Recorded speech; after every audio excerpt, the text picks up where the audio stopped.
Welcome to Geek Therapy Radio and this edition of Midweek Geek. I am your mental curator, Johnny Hemberger. Make sure you're subscribed to the YouTube channel as I make my 2019 push to 1,000 subs.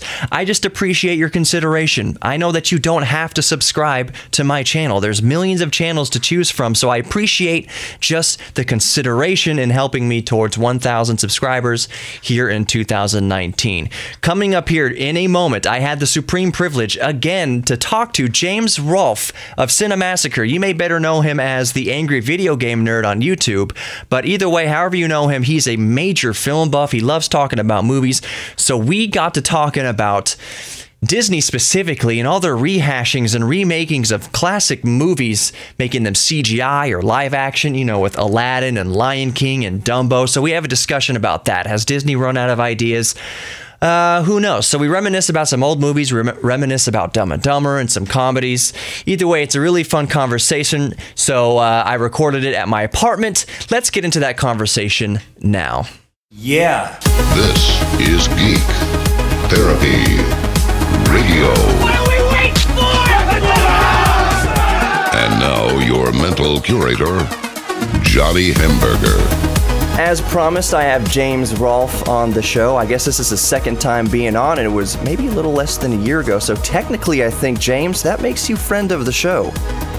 Yeah, I think it was the summer, if I remember correctly. Was it the summer? Because I think it was the spring. If we're getting technical about it, I think it was the spring. We have to be technical here on Geek Therapy Radio. I'm just kidding. For those of you who don't remember, James, are you basically the head honcho? Did you start Cinemassacre, or was that you and a buddy? Yeah, well, the name Cinemassacre was me, and it's just like a one-man film crew, you know? And, yeah, there isn't really, like, the name Cinemassacre is pretty much synonymous with me as far as that goes, but I work with a lot of people with it, so it all kind of just, like, crosses over. Yeah. I'm like, a lot of the people who I work with right now work under a company called Screenwave. Mm-hmm. So that's like its own company. Like, they're employees of Screenwave, but I don't have any employees. And then Mike is sort of independent. He's kind of just like, you know, helps us out, and it all overlaps. But there isn't really, it's not really like structured. Like, there's not really like a business structure in that sort of way. Yeah, it's like just it's a creative collaboration basically with a lot of different people. Yeah. So it could be it's hard, like you said, you were doing it a one man show for a while, and it's getting difficult, and I'm realizing that with my radio show now as it grows, and I'm not only managing the business side of it, but also I'm producing the show side of it. I'm doing everything, all the editing, and even the YouTube channel, which I'm trying to grow this year past 1,000 subs. Like, I'm doing all of it, so I'm thinking, man, I can't wait for the time when I can actually afford to help somebody. But I'm like, but I'm kind of holding off on that because, man, if I hire somebody, then that's going to complicate the business side of it. We're going to have to negotiate all sorts of stuff. So I'm trying to do it by myself as long as humanly possible. Yeah, it helps to keep things as small as possible. Yeah. You know, I've seen things get big where they get out of hand. It's just like there's too many wheels moving. It's just too many, you know. Right. I mean, mainly on my feature film, there's just like a lot of people, like huge crew. A great crew, but like, you know, there's a huge crew, but there's like a lot of different, like just parts moving that sometimes would get out of hand, and like you wouldn't be able to, like, you know, communication's difficult, possibly. Yeah, the communication can be tough to get everybody on the same page with something when you have that many people. Yeah. So before we get on to the topic du jour, I'm stuck on that du jour phrase. I keep saying that a lot in recent shows. Let's get on to the topic du jour. Oh, yeah, the day, yeah. What's the... Dumb and Dumber. I was just going to do it. You know what I'm talking about. What's the soup du jour? It's the soup of the day. That sounds good. I'll have that. Yeah. Such a perfect movie. Oh my gosh, see, that's a perfect segue. I was just trying to paint the picture that, James, you are kind of a film buff, and I say kind of, that's kind of insulting to say kind of. You are a film buff. I mean, that's your whole it's not your shtick, it's your thing. It's kind of, I believe you said in the past that you've been surprised that the angry video game nerd stuff kind of took off the way it did because your main focus has always been film. Is that a kind of a accurate assessment there? Yeah, I mean, surprised, but yeah, you take what comes. Like, you know, you like, what's the saying? Like, you know, life gives you oranges, make orange juice or whatever. Yeah, maybe it's lemons. It might be lemons. Right. So it's not, but it's not like doing video game reviews was a bad thing. We all love video games. You grew up with video games. I grew up with video games, and you've basically become like YouTube's aficionado on reviewing old video games. And there's plenty of old video games to go around. But let's get back to the movie stuff. I wanted to start it off with, because you just mentioned Dumb and Dumber. The last episode of Geek Therapy Radio, I got downright passionate. I was in the studio yelling how much I hated the most recent Dumb and Dumber. You know, the official one with Jim Carrey and Jeff Daniels. Oh, well, then you must have really hated the one they Dumb and Dumber. Yeah, the one right after the first one. See, I haven't, honestly, you know, to tell you the truth, I haven't seen the first sequel after Dumb and Dumber because I didn't want to. Because the first Dumb and Dumber to me sounds weird to say this, but it's kind of sacred. I thought it was one of the most perfect comedies. People see it as just kind of this gross, and you of course can have your own opinion on this. It was a gross, you know, there was some, you know, there's a lot of fart humor, poop humor, stuff like that. Yeah. But I have no problem with that. Plus, it was written masterfully. The jokes, yes, it may have been a big diarrhea joke in the bathroom there when you put X-Lax in the coffee and everything like that, but there was a big long setup to that. It wasn't just here's a fart for the sake of a fart. There was a setup to it. So it's it was like did you see the deleted scene for that? Did it just go a lot? Oh yeah, didn't he? Oh yes, I did. I forget exactly what all went into it, but it was going to be an R-rated movie. It got pretty raunchy. Yeah. But yeah, I forget the specific. But yeah, he basically his solution, because, you know, for anybody listening to the toilet, doesn't understand. The toilet gets, like, you know, clogged or whatever, and he already, you know, did his stuff, you know, and it was number 2, and his solution in the deleted scene, I can't believe they cut this. He unbolted the toilet from the floor, carried it to a window to dump it out, and they actually used the audio though when he's talking to Swanson, or what's the woman's name? Yeah, Mary Swanson. Yeah. And Mary Swanson. She comes to the door and she's like, "Oh, I gotta go," and then she's like, he's knocking on the door, and you hear him on the other side of the door. But that audio they used is from when he was dumping the crap out at the window. And you know, it's a great story he tells on the in a bonus feature somewhere. He says that like, first of all, he went into this role like kind of timid about it, like not sure, like, is this going to be funny? Yeah, you know, Jeff Daniels. Yeah, Jeff Daniels. And then he says he was at like this award ceremony or something, and he met Clint Eastwood, and Clint Eastwood said that was the funniest thing he ever saw, and that because it actually happened to him. He's like, Clint Eastwood's telling me the story where he was like on this date with this girl, and then he had to get to a bathroom like immediately. Just imagine Clint Eastwood telling that story. It's just amazing. Oh my gosh! I'm like literally wiping my eyes. I friggin' love Dumb and Dumber, and that's it's so funny. And even the second one that was really terrible had a really funny scene with Bob Saget. Oh yeah. Which, like, you could find on YouTube, but it's the Dumb and Dumber one, the one that didn't have, you know, Jim Carrey and Jeff Daniels. Yeah. But there's this one scene with Bob Saget. I won't even explain it because I can't do it justice, but it's just so funny. Okay. I'm sure if you just look up Bob Saget scene Dumb and Dumber, it'll probably come up. Yeah. Yeah. And then the official second one, I thought it was okay. It's a hard act to follow, you know, make it as funny as the original. Right. The sequel, the second in the series, not the third one that goes back to Jim Carrey. You're talking about the second one right after the first Dumb and Dumber? No, now I mean the most recent one.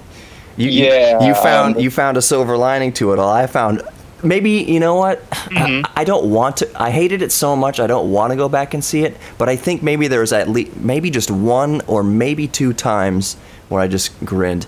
But like you said, it was a very, very tough act to follow. And it was just, I don't want to use the word desperate. That's kind of desperate and contrived to me. Everyone's entitled to their opinion. But again, that's just because I hold the original Dumb and Dumber. That was like a childhood making movie. So, I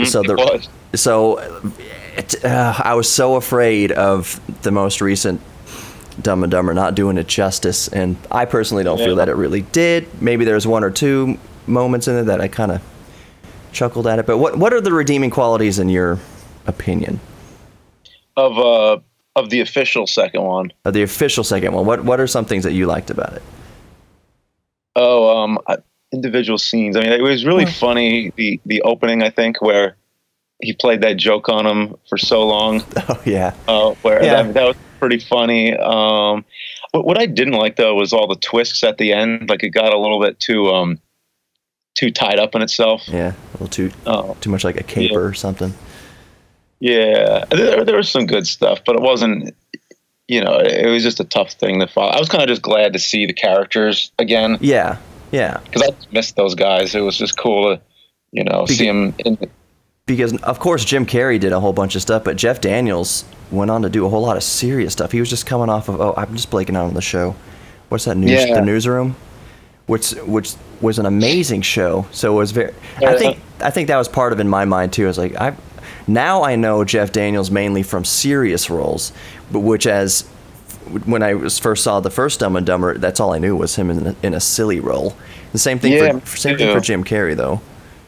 Yeah, he was the head of NASA in The Martian, and I was just thinking, like, wow, he went from Dumb and Dumber to being the head of NASA.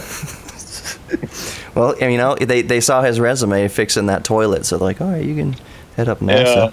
I think my favorite scene, I mean, we could go on forever talking about our favorite Dumb and Dumber moments. Yeah. But snowball fight, it just kills me. Because he takes it so serious. Just throws that snowball in his face, and then you see that smile just fade. Yes. Oh, and he starts like bashing her head in the snow, and then he's like, well, come on. Like her nose is bleeding. Come on. Wait, was it? Yeah, she kind of like, remember he was smashing her head in the snow and rubbing it all around, and then she gets up and she kind of has like a little bloody nose. She kind of like touches a little bit. That again. It's not super gory, but her face is all, her cheeks are all red from being in the snow, and then her nose has like a little bit, just a tiny little drop of blood on it, like he's ready to go, and then she starts laughing.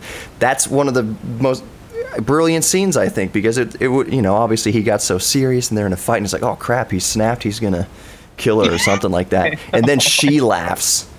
As strangely as it was for him to get so serious, after it's so serious, she starts laughing. So it's very silly, and I love that kind of absurd type of humor, so that it goes a long way with me. I like that scene a lot. Yeah. All right. That's good memories, that movie. Yeah, and like I said, we could talk about... I went into that movie not thinking, like, as a kid, I was like 14, and I mean, I was the prime, age probably for it, but going into it, I think I was kind of like expecting, like, oh, this is going to be stupid, it's in the title, Dumb and Dumber, but I'm like just thinking like, oh, this movie's going to be really bad, and then going in with my arms folded, just like, okay, let's see what this is all about. Yeah. And just like losing myself, just laughing hysterically the whole time. And being pleasantly surprised. James, I promised I had you on here. We can talk about Dumb and Dumber forever until we're dead. But there was a real topic here, and it goes along the lines of remaking movies. I might have to start my camera over here in a minute because it's a 17-minute thing. Sure. But movie remakes, and specifically, I'm going to use Dumbo for an example here. It's nothing new to do remakes. It seems like they are just really... It's kind of cliche to say that it seems like Hollywood has lost ideas, or has run out of ideas, so they're just rehashing all this old stuff. So I'm going to use Dumbo, sorry, it's so similar, as an example. Oh, that could be the topic. It could be Dumb and Dumber and Dumbo. There it is, the title for the show. Yeah, so when did the original Dumbo came out? I want to... Was it 40s or late 30s? Do you know? I'm gonna guess. If I were forced to guess, I would say like early 40s. Yeah. See, that I would ballpark it to around or just during, or maybe a little just after the World War II, but around World War II. So here's my theory. You know, they're making a new CGI Dumbo. I'm not sure when it's coming out. I just heard that they're doing it to a lot of them this year. It's weird. Yes. Like they have Aladdin, Lion. Aladdin. There's Aladdin. There's Lion King. Disney is going. I don't think there's going to be any left after this year. It's going to be crazy. Right. What are they going to do after that? Like they're going to we've done Lion King and CGI. It's like Marvel did their entire line of superheroes in 1 year. Yeah. Yeah. What are they going to do? What's Disney up to? So my point is the thought in my head was using Dumbo as an example. Actually, let's use Lion King. It's even more modern. That's why it seems a little ridiculous. And when you think about it, it's 25 or so years old now. 24, 25 years old. So, sorry, my throat. If you sat your kid, like let's say you have a 4 or 5 year old, 6-year-old who has never seen The Lion King, and you sat them down in front of the original Lion King, are they going to would they turn their nose up at it and be like, oh, this is bad, this is terrible? Or even Dumbo. My theory is that they would enjoy it. They would enjoy it, you know, they're either going to like it or they're not going to like it. But my theory is it's a cartoon, it's fun. Even a modern child in 2019 sitting them down in front of a 25-year-old film like Lion King, or even a 70, 80, whatever-year-old film like Dumbo, I think they would I think they would thoroughly enjoy it. So why, besides the obvious monetary, money reason, would they remake it? Do you think that they would like the new CGI stuff more than the old stuff? What if the CGI stuff never came out? It's not like they would hate Dumbo or hate Lion King. So why redo it artistically? Artistically, it makes no sense, but financially, I understand it. I just kind of wanted to get your opinion on all these remakes and what do you think about all that stuff? It's not, George Lucas adding the stuff to the original Star Wars films. That was its own controversy. This is kind of, to me, taking it one step further. It's like taking Empire Strikes Back and just making it a CGI cartoon, like all of it. So what's your opinion on all these remakes and just the outright digification of, let's say, Lion King, making a CGI and real life kind of stuff? But what do you think? What do you think about all that?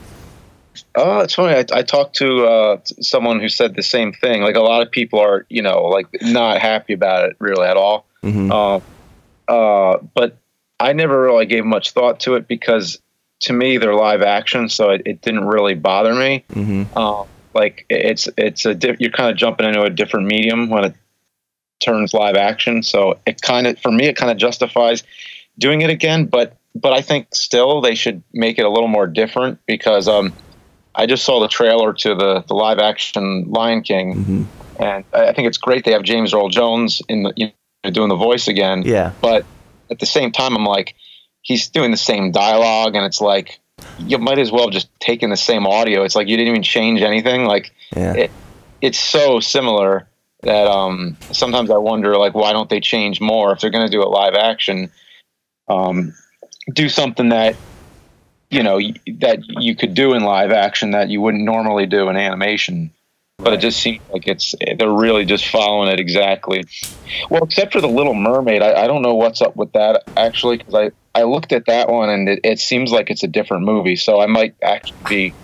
I didn't even know that they were doing A Little Mermaid. This is news to me. Yeah, it's crazy. And I almost can't even keep up, but I showed my daughter, who's 5, going to be 6 this year. It's like the prime age for all this stuff.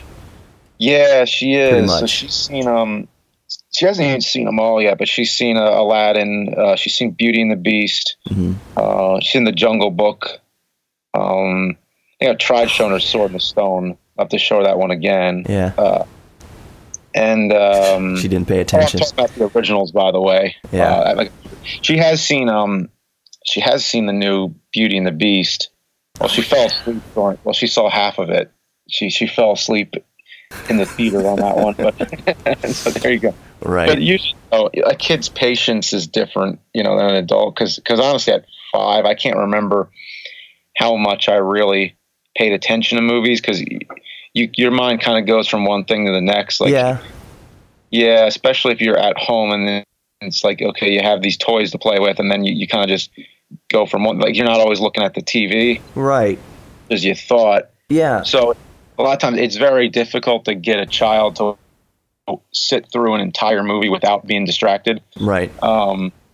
Because they're kids. Yeah. But they like shows more. It's more about like TV shows, like these fast-paced, Paw Patrol and all that stuff. Yeah, she's seen that for sure. Paw Patrol, Puppy Dog Pals, and she loves the new Muppet Babies. She's like obsessed with the new Muppet Babies. Okay. And I was showing her the old ones, and we got pretty far into it. Like I would say like 3/4 of the way through the whole series, but over a long course of time. But the thing is, they're all like, bootlegs, because there's no other way they've never been officially released. Right. And she notices, she's like, why does this one look so ugly? I'm like, because it was VHS tapes from 30 years ago. Like, somebody taped it, it's not. Yeah. And now people are putting that VHS kind of like filter on a lot of stuff, you're noticing. Yeah. Like a lot of mainstream stuff, a lot of mainstream YouTube stuff. It's kind of, you've done it. I've seen it. Yours looks really cool, though. I think you're doing some other sort of process. You're not just using an Instagram type of filter on it. I don't know. But cool. Yours seems to look way more authentic. Okay. But it's weird because it's not yours specifically, but just that effect, because everything is still high definition. It's high definition with that effect on it, and it's widescreen with no bars. So I like the throw. Someone else did that effect for me, but traditionally when I've done it, I've always just put it onto a VHS tape. Like it's exactly just the only way to really get it.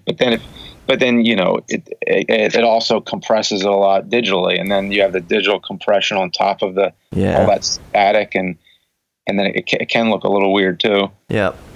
James, I know your time is limited here, and we could talk forever about this kind of stuff. The final point, because like I said, I know your time is short here. The Lion King, something that just no, not Lion King, Aladdin. They're remaking Aladdin. It's live action. What is it? Will Smith and some other people. Like, it's going to be, at least it's real people. It's not just a CGI thing. Of course, there's going to be plenty of CGI in it. But Aladdin. Yeah. I'll leave it. You're right about the Lion King. Yeah, I forgot. There's no human characters in Lion King, are there? Right. No. It's like all computer-generated animals. Yeah. Yep. So Aladdin is going to be live action with live people, and like any other movie, of course, like Mary Poppins, of course, CGI and all that kind of stuff, but it's centered around real live actors. The biggest glaring issue with Aladdin, and it just popped into my head, is Robin Williams, who almost, that's sad, almost, I don't want to say single-handedly made that movie, but he was such a huge draw to Aladdin. So what are they going to do about the genie? They didn't write his stuff. Like, he just improvised a lot of it. Right. So who are they going to get? Dane Cook to be the genie or something? Like, who alive now could even? I guess this is the question. Who do you think? And I'm sure the information's out there, the cast list is out there, but I haven't seen it. Who would you like to see even attempt the genie role now? Let's see, like a really good comedian. I'm trying to think of somebody who does like voices, like someone who's like a voice impersonator actor. Yeah. What, the voice of Archer? Yeah, off the top of my head, I'm not sure, but I'm curious now who actually is playing. I want to see. You're correct. It is Will Smith. Yeah, I mean, that would be good. Oh, Will Smith is the genie? Yeah. Oh. I mean, they're going with the if he's going to be doing like impressions and stuff. Yeah. Like Robin Williams was, but I think that could work with Will Smith for sure. Yeah. Okay. I completely blanked out on that before, but yeah. So yeah. I probably will at some point see the Aladdin remake, just because I'm curious. Like we said, there's no shortage of remakes. This has been going on forever, but it just seems like recently, like this year and in the upcoming years here, like it seems like, is there any original movie properly from Disney, like a new story, a new princess story, a new prince story, like a new original story? I can't think of one. I haven't seen one. It's all, here's Aladdin again, here's The Lion King again, here's Dumbo again. Like the only original ones are movies you never heard of. Like they don't really get on the radar as much. Yeah. So it's always kind of like you got to discover them instead of just, you know. But I mean, it is funny how most of all the things that are on my radar that I know I have to see just for like franchise purposes. There's Godzilla, there's Terminator, and then there's Star Wars. So there's like a lot of these big franchise movies coming out. Yeah. So that always kind of takes up my time. It's like, oh, well, if I go see those, then it's like I kind of miss out on what might actually be original and might really be good. Mm-hmm. So, but I do usually try to like dig in and catch up later. Right. Yeah, we can do the best we can with movies. I'd like to see more movies, but you know, it's just about time. Got all these other things going on, and it really takes. We'll wrap it up here. It really takes somebody else. Like it takes my fiance. We're getting married in March, by the way. So, cool! Congratulations. Thank you very much. It really takes her like, I really want to see this movie, because I don't see a ton of movies. It has to be someone else like really wanting to see it. Although there's some movies that I see a preview for, I'm like, I gotta see that one. Like I maybe see 1 or 2 movies in the theater per year. So it's rare that a movie comes along that I gotta say, I gotta see that one. I don't gotta see Lion King. I don't gotta see Aladdin.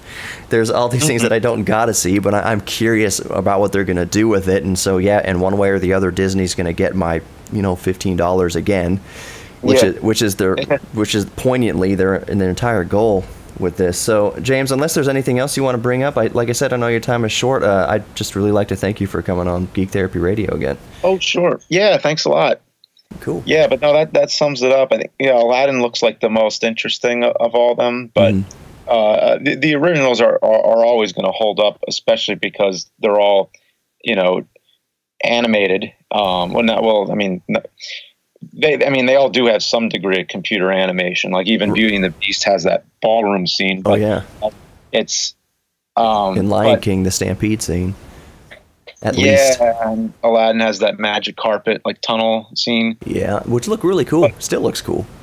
Yeah, but since those ones were mostly traditional animation, I think they're going to hold up. So I don't think these really. It just seems to me just like another take on it. Right. So, I mean, as long as they show the originals, which, well, I guess they aren't really, because the only way to get them, Disney does make it kind of tough to find. They open their vault from the Disney vault, limited time. Aladdin. Yeah, like as far as I know, like you pretty much have to buy them on. I think I'm not sure. But I've always had to buy them on physical media because I can't really find them streaming anywhere. The very fact that we're unsure, means that they make it difficult. Like don't you think the original Beauty and the Beast, shouldn't it be? Well, I mean the original Disney Beauty and the Beast, not the original, but right. The story altered Beauty and the Beast, where happily ever after, and Hunchback of Notre Dame ends horribly originally as well, but Disney, that's no one wants. Children can't see the original Hunchback or the original story of. That is true. They do take a lot of dark material and make it happier. That is true. And make it G-rated. And I'm sorry, man. Real quick, just something funny. Yeah.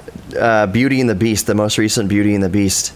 I think they made one of the teapots or one of the Tupperware, the silverware, homosexual. Like I don't think they really pinpointed it, but like it was highly suggested and just known that this character in the movie now is definitely gay, which was fine. Who cares? Yeah. And I remember there was a kind of a backlash. Disney is promoting, among certain groups, a homosexual agenda or whatever.